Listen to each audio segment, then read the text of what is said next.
Hello. I just finished an audiobook called Never Tell. Um I I really wanted to start a new book. I had just finished something. I had just finished The World We Make, and I needed another book like right away. And I'm going through my list. I see Never Tell. I do not remember adding it. I don't remember what it was about it that stuck out to me. I think I was looking for African American fiction when I added this book to my list, because the cover is not one I'd normally go for. It was like a hot pink close-up of a woman's face. And when I read the plot summary, it looked like it was mostly a romance. And I think I've said I don't typically like romances because it's like, ooh, will they or won't they? Like, of course they're going to. Of course they are. And then the story just ends because, like, once they do, no one cares. I just realized I forgot to record my drawing, so I've just now started drawing. Okay, so, but I decided, you know what? There's been a few books that I've read where based on, like, the summary, it didn't look like I'd like it, and then I liked it. So why not give this one a chance? It was only like a 7 or 9 hour audiobook, so I knew I could get through it pretty fast anyway. And also when I read, I delved a little bit deeper into what it said the book was about. And I saw something about, I looked up the author because I was like, did a black woman actually write this book? And she was black. And so I was reading about her, and it said that she wrote the book because of her fascination with serial killers. And I was like, okay, serial killers, that's different. So I decided to try it. And I did. And where am I going with this?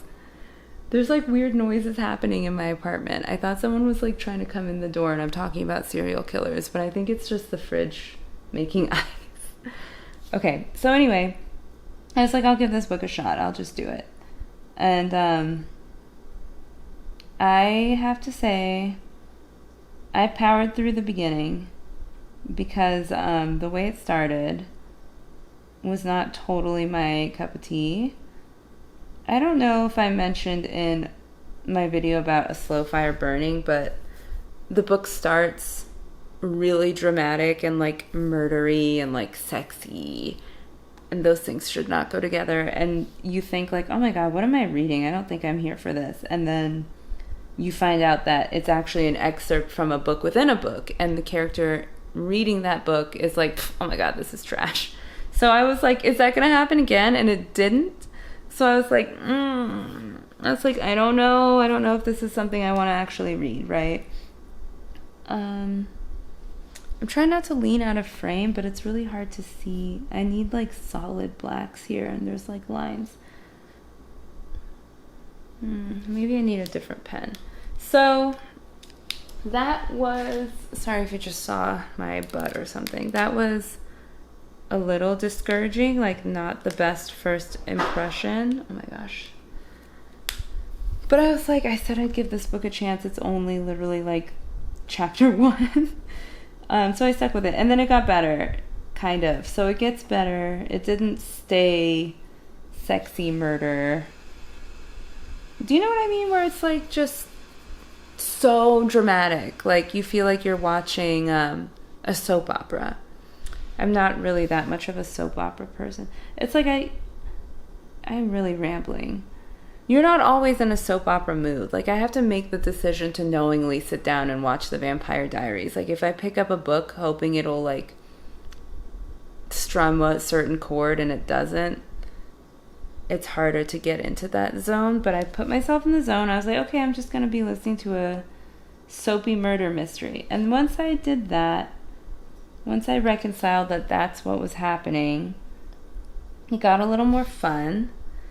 The mystery part grabbed me. I was really enjoying, there's kind of like ciphers, and I mentioned serial killers. It's obviously a murder mystery. And then there's a little bit of romance. There's a lot of bit of romance, and the romance I thought was boring.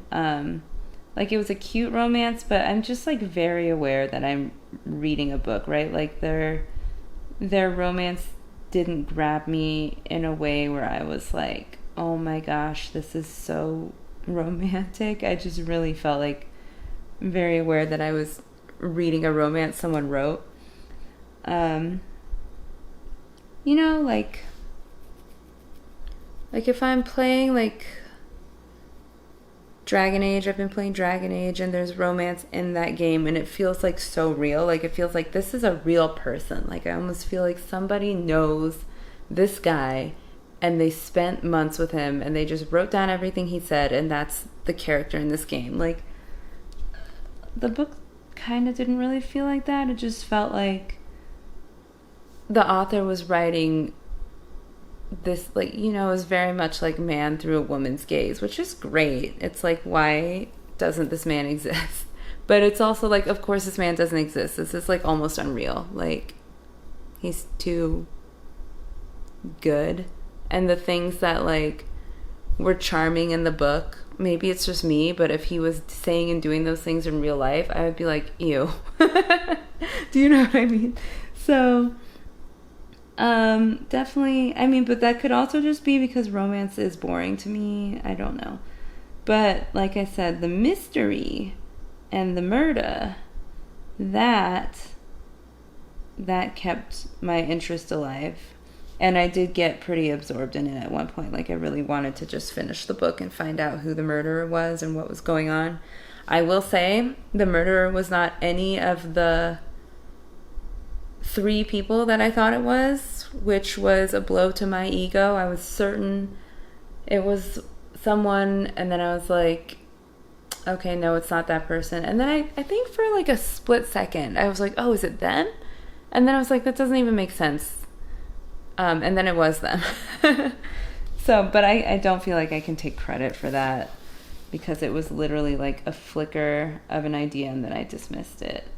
But I was almost there. I would really be curious if any of you read it, if you could guess it.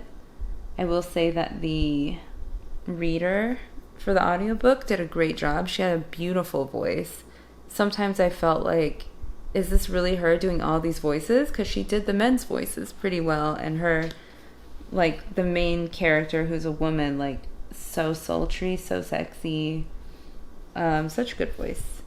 And it was funny at times too. Like, it made me laugh. If it was a movie, would I watch it? Probably. I feel like it would be one of those Netflix originals that you just put on while you're eating ice cream and you just get into it. But yeah, overall, enjoyed it. Probably will not be reading another romance for a while. I don't think it's for me.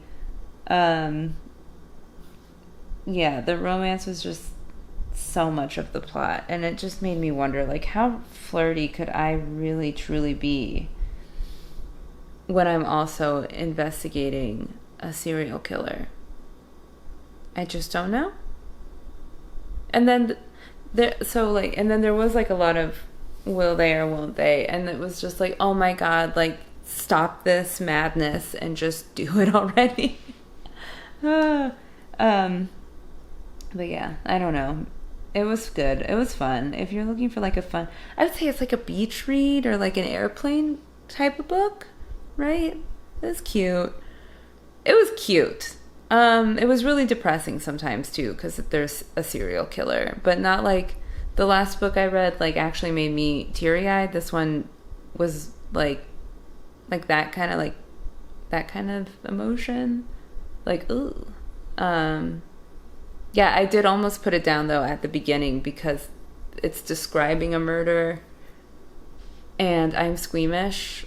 Like, I just don't like it. So the descriptions of the murder, I like fast forwarded through, because I was like, that's disgusting. And then that was the most graphic part. But it was like in the first or second chapter, I was like, is this going to be that kind of book? Because I'm not here for it. And then it was fine. So there's that. This has been like a 9-minute video. I have managed to fill in, I think, part of a triangle. It's crazy how much slower pen and ink is than the iPad. Like, I feel like when I'm on the iPad, I get so much more done. So whatever, this is what you get to watch though. And let me know if you read this book and if you guess who the killer is, because it got me. It did get me. Okay, bye.